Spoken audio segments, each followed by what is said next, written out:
नमस्कार, सभी को प्रणाम। बड़ी उम्मीद के साथ आपसे मिल रहा हूँ और महज 5 से 7 मिनट के लिए मिल रहा हूँ, क्योंकि कल यानी आज जब मैं वीडियो बना रहा हूँ, आप तक पहुँचा रहा हूँ, कल आपके भाग्य की अग्नि परीक्षा है, अर्थात असिस्टेंट प्रोफेसर की जनरल जीके का पेपर है। परमपिता परमेश्वर परमात्मा से मैं दुआ करता हूँ कि जितने भी हमारे एन के ज्योग्राफी पॉइंट परिवार के सदस्य हैं, उन सब का पेपर बेहतर जाए, इसी उम्मीद के साथ मैं आपसे रूबरू हो रहा हूँ। बस 2-3 सामान्य बातें लेकर के। अक्सर मैं लाइव आता नहीं हूँ, तब मेरे दिमाग में आया कि क्यों न जो मेरे स्टूडेंट हैं, असिस्टेंट प्रोफेसर के कोर्स से जुड़े हुए स्टूडेंट हैं, उनके लिए अंतिम में 5 मिनट में मैं एक संदेश दे दूँ। प्यारे विद्यार्थियों, आपने पढ़ बहुत लिया और मुझे विश्वास है कि आपने अपना 100% दिया है और आपका पेपर 101% बेहतर जाएगा। इस समय जो भी विद्यार्थियों ने मैसेज वगैरह डाले हैं, उनको मैं कंक्लूज करके कह रहा हूं कि आपके मन में इस समय हेजिटेशन है, अर्थात तनाव की स्थिति है, डर है, भय है। किसी ने टेस्ट सीरीज ज्वाइन की, उसका लास्ट के अंदर रैंक या स्कोर नीचे आया, वो डरा हुआ है, सहमा हुआ है। किसी के पॉलिटी में कुछ समस्या है, किसी के कल्चर और आर्ट्स के अंदर कुछ समस्या है, किसी के इकोनॉमिक्स में समस्या है। मैं कहता हूं कि आप पिछले 5 महीने से या पिछले 10 महीने से असिस्टेंट प्रोफेसर के एग्जाम में लगे हुए हैं। बेशक परमपिता परमात्मा आपका साथ देगा। आपको इस समय तनाव नहीं लेना है, इस समय आपको फ्री रहना है। मैं सिंपल सी बातें कह देता हूं कि कुछ स्टूडेंट कहते हैं कि कितने प्रश्न करें। आप ये अपने दिमाग से निकाल लें कि प्रश्नों की कोई लिमिट या कोई संख्या, वो पेपर पे डिपेंड करता है। आपके पेपर का स्टैंडर्ड यदि बहुत बढ़िया है, हार्ड है, तो आप 20 से 25 के बीच में अंक लाओगे तो भी आप सिलेक्शन की दौड़ में होंगे। यदि आपका पेपर इजी है और आपके 35 से कम आ रहे हैं, मैं कहता हूं आप दौड़ में हैं। मैं कई बार कह चुका हूं कि पिछले असिस्टेंट प्रोफेसर का एग्जाम का जो जीके पेपर था, वो जनरल से थोड़ा टफ था। 35 प्लस लाने वाले बच्चे भी सिलेक्ट हुए हैं और 25 से 29 के बीच वाले भी सिलेक्ट हुए। मेरा 29.88 था, मैं 14वीं रैंक से सिलेक्ट हुआ हूं। तो ऐसा कुछ भी नहीं है कि जीके के अंदर कोई लिमिट या क्राइटेरिया हो। यदि आपको लगे कि पेपर इजी है, ज्यादा रिस्क मत लेना। सारे लगभग आपके जितने सारे टीचर, अन्य आपने कहीं से सुना होगा, सबने एक ही बात बताई है, जीके के पेपर में ज्यादा रिस्क नहीं लेनी है। कुछ लोग कहते हैं कि 50-50 वाले में रिस्क ले लेना। मैं कह रहा हूं, यदि आपको लगे कि 50-50 वाला है, तो आपको 5 प्रश्न या 7 प्रश्न, इससे ज्यादा रिस्क नहीं लेनी है। भले ही आपको 50-50 लगे, 15-20 प्रश्न, मैं कहता हूं जीके के अंदर 5 से 7 प्रश्न से ज्यादा रिस्क मत लेना। और वो रिस्क भी किस में लेनी है? ज्योग्राफी वाले पेपर में, अर्थात ज्योग्राफी के प्रश्न में आर्ट, हिस्ट्री और कल्चर, आर्ट एंड कल्चर और जो राजस्थान की हिस्ट्री है, उसके संदर्भ में आपको ले लेनी है। इकोनॉमिक्स में रिस्क लेने की कोशिश मत करना, करंट में रिस्क लेने की कोशिश मत करना, क्योंकि ये मेरा अपना ओपिनियन है। बाकी आप मस्त आराम से रह करके आराम से जाइए, रात भर आप नींद लीजिए। आपको नींद यदि नहीं आती है, तो वो जो मोबाइल के अंदर मेंटल साउंड होती है, उस साउंड को आप स्टार्ट करके और आप विचार करते हुए सो जाइए। विचार ये करना है कि मैंने इतनी तैयारी की है, मेरा पेपर बढ़िया जाएगा। आगे वाले पेपर की तरफ सोचना है, जो भी आपका सब्जेक्ट का पेपर है उसकी तरफ सोचना है। बेसिकली एग्जाम सेंटर पर आप पहले चले जाइए, पानी की बोतल साथ में ले जाइए। हेजिटेशन होता है तो 2 बूंद पानी की ले लीजिए। कुर्सी पर आराम से बैठ करके, और जब आप मानसिक रूप से फ्री हो, उस समय आपको पेपर करना शुरू करना है। शुरुआत में आपको 4-5 प्रश्न यदि नहीं आते हैं, कंटिन्यूअसली आपको 5-7 प्रश्न नहीं आते हैं, आप अचानक घबरा जाएंगे। ऐसा मत करना, क्योंकि 8 से 9वां प्रश्न आपका आ सकता है, 10वां आ सकता है, उसके बाद कंटिन्यूअसली प्रश्न आपके आ सकते हैं।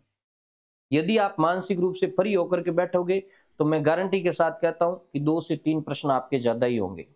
कोई घबराने की आवश्यकता नहीं है। सब्जेक्ट में हम बेटर कर लेंगे, हमारा सिलेक्शन हो जाएगा। मेरी आप सबके लिए दुआएं हैं परमात्मा से कि जो भी मेरे लर्नर रहे हैं और आज ये वीडियो जो भी सुन रहे हैं, मैक्सिमम करीबन मैंने 200 बच्चों को तो इंडिविजुअल भेज रखा है, ताकि वो मेरे स्टूडेंट है, अभी यूट्यूब पे देख रहे हैं या नहीं देख रहे हैं। और दूसरा, कुछ बातें मैं ये वीडियो कोई बाद में भी देखेगा उसके लिए भी कह रहा हूँ।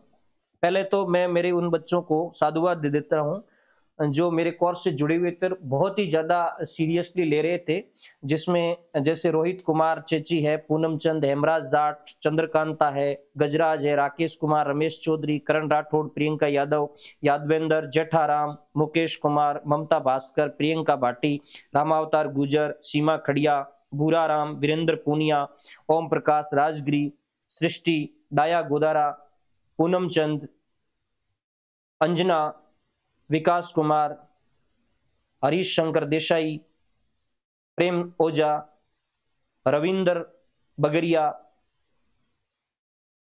और भी बहुत सारे नाम हैं, हंसराज, सीमा चौहान, देवदत्त त्रिपाठी, हरिशंकर, शंकरलाल शर्मा, लाली कुमारी, ओम देवड़ा, वेद प्रकाश, और भी बहुत सारे नाम हैं। बट जितने भी जो असिस्टेंट प्रोफेसर के हमारे कोर्स के जो साथी हैं और हमारे प्लेटफॉर्म से जुड़े हुए हैं, उन सब के लिए मैं परमात्मा से दुआ करता हूं कि उनका पेपर अच्छा जाए, और जो भी उम्मीद उन्होंने लगा करके रखी है वो उम्मीद तक जरूर जाएंगे। उसके बाद आपसे बाद में भी मैं मिलूंगा, लेकिन एक बार मैं फिर से कह देता हूं कि जैसे ही आपका पेपर हो जाए उसके बाद आपको इस पेपर पर विचार नहीं करना है। मैं कहता हूं कि आपका पेपर खराब गया तो इस पेपर को मिलाने की भी आवश्यकता नहीं है। खराब नहीं गया है, आपके 2-3 इजी प्रश्न जब गलत हुए तो आपको लगता है कि मेरा ये पेपर खराब गया है, बाकी 2-3 प्रश्नों से कोई फर्क पड़ने वाला नहीं है। ये 29.88 मार्क्स वाला भी 14वीं रैंक से असिस्टेंट प्रोफेसर बन सकता है। 32 से 33 नंबर लाने वाले भी सेलेक्ट नहीं हुए हैं, और मैं कहता हूं 27 वाला भी मेरे साथ असिस्टेंट प्रोफेसर बना हुआ है। तो वो कोई इश्यू नहीं है, आप बढ़िया से अपना पेपर दे करके आए। जैसे ही आपका पेपर हो जाता है आप सब्जेक्ट के अंदर लग जाएंगे। इस जीके पेपर को आप भूल जाइए। यदि आपका पेपर बिगड़ा है और आपका सब्जेक्ट शानदार है और आप अपने दिमाग पे एक हेजिटेशन, एक भार ले लोगे और लंबे समय तक तैयारी नहीं करोगे तो आप सेकंड पेपर में पिछड़ जाओगे। इसलिए कोई टेंशन करने की आवश्यकता नहीं है। पहला पेपर आपका जैसा जाता है वैसा ही आपको संतुष्ट हो जाना है। मेरे ज्ञान के अनुसार गया है, किसी को भी पूछने की कोशिश नहीं करनी तेरे कितने बन रहे हैं, तेरे कितने बन रहे हैं। आप तो अपने अगले पेपर की तरफ टारगेट रखो। अगला पेपर देकर के आने के बाद आप अपना है वो पूरा का पूरा एनालिसिस कर लेना। मैं मेरा एग्जांपल देता हूं। 2018 की भर्ती में 2018 की भर्ती में मेरा इंटरव्यू कॉल नहीं हुआ था। मेरी ज्योग्राफी बहुत शानदार थी। आज भी मुझे जो चीज मैंने बताई है, मुझे उस समय कोई बताने वाला नहीं था, उस वजह से मैं वहां पीछे रह गया। क्योंकि मुझे अच्छी तरीके से याद है, अप्रैल मई के अंदर जीके का पेपर हुआ था, अप्रैल के अंदर लगभग हुआ था, और उसके करीबन 2 से 3 माह बाद सब्जेक्ट का पेपर हुआ। मैंने बढ़िया तैयारी की थी, हालांकि इतनी ज्यादा स्ट्रांग नहीं कह सकता जितनी इस भर्ती में थी, लेकिन बढ़िया मेरी तैयारी थी। जीके का पेपर मेरा हल्का बिगड़ा। अब देखो, मेरे आसपास कोई कंपिटिटर थे ही नहीं, तो मैं किससे कंपैरिजन करूं। बस मेरे दिमाग में ये आया कि यार मेरे 25 नंबर आ रहे हैं। उस समय मेरे 25 नहीं 24 नंबर आए थे, 24 पॉइंट कुछ नंबर आए थे। तो मेरे 25 नंबर आ रहे हैं तो मेरा सिलेक्शन कैसे होगा, मेरा पेपर बिगड़ गया। इस तरीके से मैं तनाव में आया तो मैंने सब्जेक्ट की तैयारी छोड़ दी, और लगभग 1.5 महीने तक तनाव में रहा और मैंने सब्जेक्ट को पढ़ा ही नहीं। उसके बाद हल्का फुल्का मैंने सब्जेक्ट पढ़ा और मेरा इंटरव्यू कॉल नहीं हुआ। मेरे 99 पॉइंट कुछ नंबर थे, 101 से शायद इंटरव्यू कॉल हुआ था। और यदि मैं ज्योग्राफी पढ़ता तो मैं दावे के साथ कह सकता हूं कि 1.5 महीने मेरी ज्योग्राफी यदि रिवाइज हो जाती तो उस समय मेरे 99 के बजाय 115 या 118 नंबर आ सकते थे, 101% आ सकते थे। और यदि और ज्यादा बेटर होता तो 22 से 25 के बीच में भी आ सकते थे। और उसके बाद इंटरव्यू में यदि 10 से 15 नंबर मिलते थे तो सिलेक्शन होता था। बट एक अलग चीज थी उस समय का सिनेरियो, तो वो मेरे यदि दिमाग में मेंटेलिटी नहीं बैठती। उसके बाद मैंने एनालिसिस किया और पाया कि 25 वाले का सिलेक्शन हुआ है। जो जीके के अंदर 25 नंबर लेकर के आया था उसका सिलेक्शन था उस समय। तो इसलिए मैं आपसे रूबरू हो रहा हूं, कोई डरने की आवश्यकता नहीं है। फिर जीके का पेपर हो जाने के बाद आपको सीधा सब्जेक्ट पे ध्यान देना है। मैं मेरे जितने सारे स्टूडेंट हैं उसको मैं पर्सनली ऐप से मैसेज भिजवाऊंगा। उन बच्चों को कोई घबराने की आवश्यकता नहीं है। जितने अन्य सब्जेक्टों के बच्चे सुन रहे हैं, खुद के सब्जेक्ट पे बिलीव रखो। जीके के अंदर लगभग सारे एक जैसे हैं, 2-4 नंबर का उतार चढ़ाव होगा, ये आपका सब्जेक्ट है वो क्लियर कर देगा।